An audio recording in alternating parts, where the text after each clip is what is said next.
Eto mga idol, unang banat, Albert Pagara, nakatikim nga po ito ng masasakit na tirada mula sa kanyang FB page. Dahil lang sa post ni Pagara na mabigyan ng pagkakataon uli. Nawiya the monster inuwi na maaring na mali ang pagkaintindi ang iba sa atin mga idol. Kaya binanatan kaagad si Pagara ng masasakit na salita. Na ito naman ang ating pagkaintindi dyan sa post ni Albert Pagara mga idol. Sa sinabi nga po niyang mabigyan ng pagkakataon uli na kung matatandaan na dati na nga pong ka-sparring ni Nawiya Inoue itong si Pagara. Baka kukunin itong si Pagara uli mga idol ni Nawiya Inoue para paghandaan si Luis Neri. So ganun nga po ang pagkaintindi natin dyan sa post ni Albert Pagara. Samantala, Eman Bacosa Pacquiao, matapos nga po niyang ipakita ang kanyang malaman ni Pacquiao na tapang sa pakikipagsalpukan sa Blue by Blue Iloilo nakaraang araw lamang. Nang pahintuin nga po ni Eman Bacosa Pacquiao ang kanyang nakalaban sa round 3. Na dahil nga po sa napaka-impresibong panalo ni Eman Bacosa Pacquiao, umabante na nga po ang kanyang record sa 2 wins, 2 KOs at may isang tabla.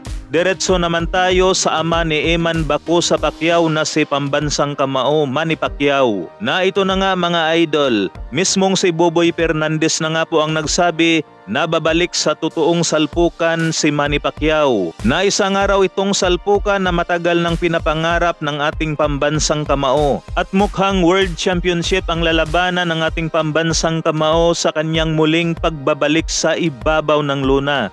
Pero this fight, not for Buakaw, preparation for Mayweather fight. Okay, last, ito yung dream match talaga na pinangarap ko talaga sa buhay na sabi sa akin, oh, yung pinangarap mo, ito na. Tutuloy na, ito na. Pero pagbalik to kay Mayweather, 12 regular boxing na talaga. Pagkatapos ng Mayweather fight, I hope na tuloy-tuloy na yung mga ano nila.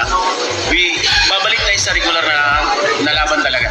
I think the good senator meron namang nakasalang na schedule talaga eh. So para sa pagbabalik niya, I think baka World Championship din, pero hindi mo natin alam kung saan ba nakagake. Pero under the negotiation pa yan. Yes, sir.